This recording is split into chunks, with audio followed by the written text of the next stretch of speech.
n'igihe giti intambara igashira, n'igihe gito umuraba ugacyawa, noneho nkarambika umutwe wanjye muri rwa rubavu rwa Yesu nkunda. Ijuru nihazagera ibyaha, nicyo gituma huzuye amahoro. Ndagaruka ku kintu maze iminsi mbona, ahari nawe ushobora kuba umaze iminsi ukibona. Abantu batewe ubwoba n'iminsi n'ibihe dusohoyemo, kandi nyine biragoye kandi nyine kugira ngo umuntu wambaye umubiri nyine abyihanganire biragoye, ariko hari ibanga ryo kugira ngo tubicemo neza kandi tuzabashe no kubisohokamo amahoro. Iryo banga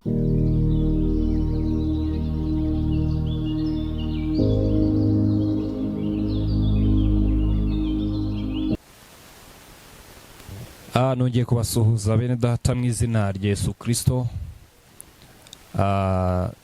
Suje umuntu wese bitewe naho uri, yaba mu byo urimo yaba ibyo uri gukora.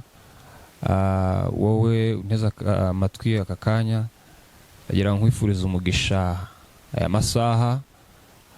Ngira nti Imana iguha umugisha umwanya wawe uba uduhaye kugira ngo tubashe kumva icyo Imana idushakaho muri iki gihe cya none.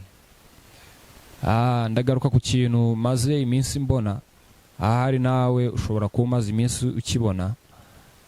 Abantu batewe ubwoba n'iminsi n'ibihe dusohoyemo, kandi nyine biragoye kandi nyine kugira ngo umuntu wambaye umubiri nyine abyihanganire biragoye, ariko hari ibanga ryo kugira ngo tubicemo neza kandi tuzabashe no kubisohokamo amahoro. Iryo banga rero ni Kristo. Iyo umuntu afite Yesu Kristo nk'umwami n'umukiza mu bugingo bwe, kandi amwizereyemo nk'umunyembaraga, nk'umutabazi, ajya abasha gukomera, ndetse no mu bihe bigoye agakomera, akambara imbaraga zinesha ibihe, zikamunyuza mu bihe, zikamuhingutsa mu bindi bihe. Bisobanuye ngo kwiringira Imana harimo izindi mbaraga, harimo ubundi butware, harimo ubundi buneshi, harimo ukundi gukomera.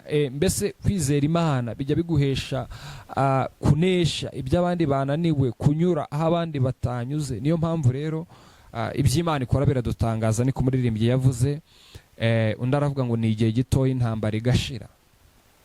Ndagira ngo nkubwire ngo rero, wowe n'ubundi wari usanzwe ureba ukabona ubuzima bwaranze, ukareba ukabona nta byiringiro by'ejo, ukareba ukabona mbese nta cyerekezo cy'ubuzima. Ndagira ngo nkubwire ngo hari Imana ishobora byose, kandi ishobora byose n'ibyawe irabizi. Bisobanuye ngo rero ubwo ibizi rero ifite n'icyo ishobora kubikoraho. Kuko ijambo ry'Imana ryarambwiye ngo dore ugutwi kwayo ntikwaheze ngo ananirwe kumva, ndetse n'ukuboko ntikwaheze ngo ananirwe gukora cyangwa gukiza, ndetse n'ijisho rye ntiryapfuye ngo ananirwe kureba. Rero ubwo ibyo byose, izo ngingo zayo zose zikora, bisobanuye ngo n'ibyo uri kunyuramo muri aka kanya Imana irabizi. Ndagira ngo nguhumurize rero muri aya masaha, we guterwa ubwoba cyangwa we gukurwa umutima n'umwami wa Shuri, kubera yuko Imana wiringiye, Imana wahoze ufitiye icyizere, reka uyu munsi ntaba ariyo ntandaro kugira ngo uyitakarize icyizere.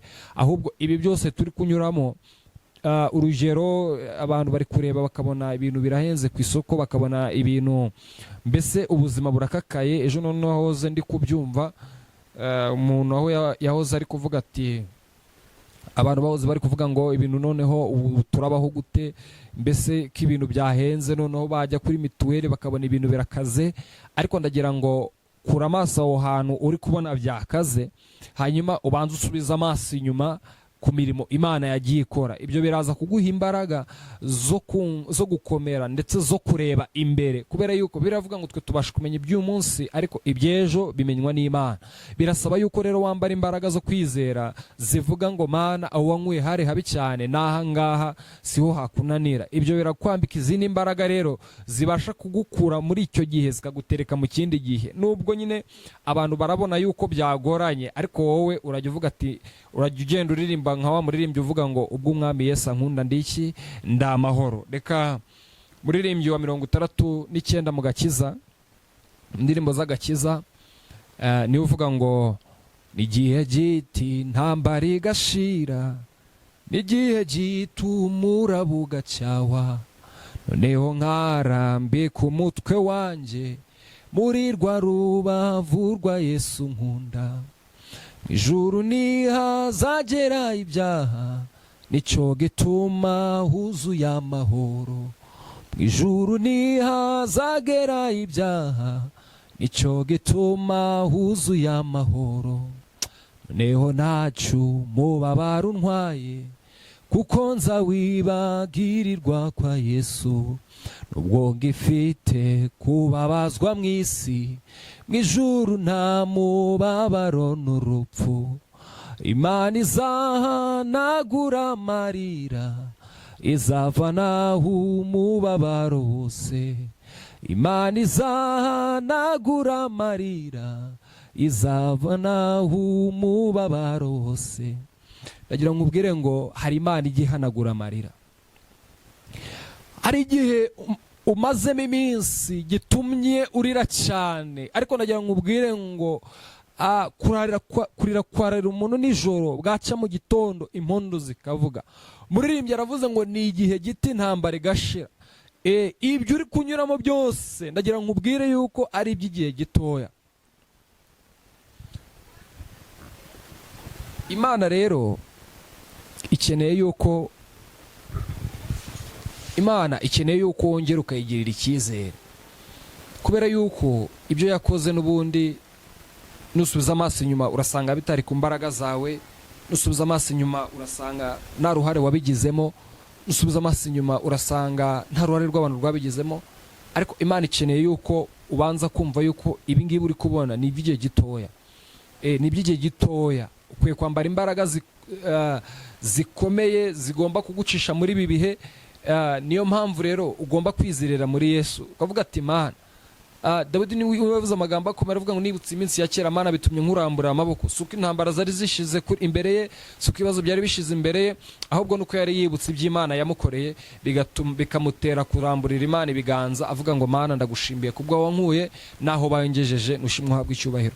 Niyo mpamvu rero nawe kwe gushima Imana utiteye kubihagazemo, ukavuga ati Mana aho wankuye niho hari kure cyane, hari habi cyane, naha ngaha nubwo bigoye Mana urabizi, ariko mbaye ngushimiye kubyo ubaye ukoze, nushimwe uhabwe icyubahiro.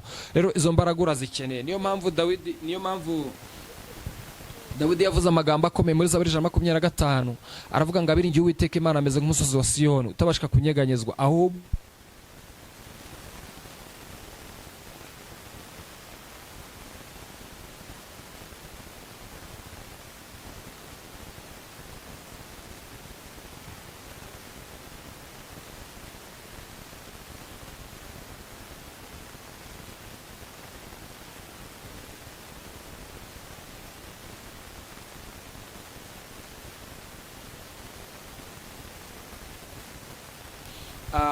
bamwe bazagenda mu ngana wowe ugasigara, abandi bagakora impanuka ugasigara.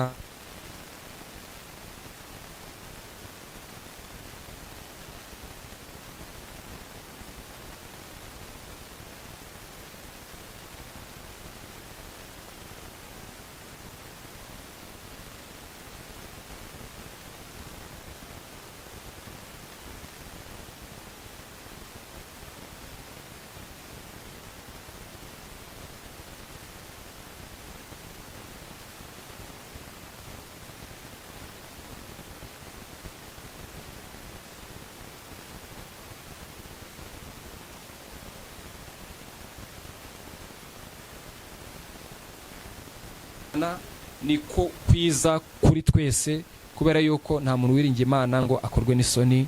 Imana ikomeze ibaho umugisha. Shalom shalom.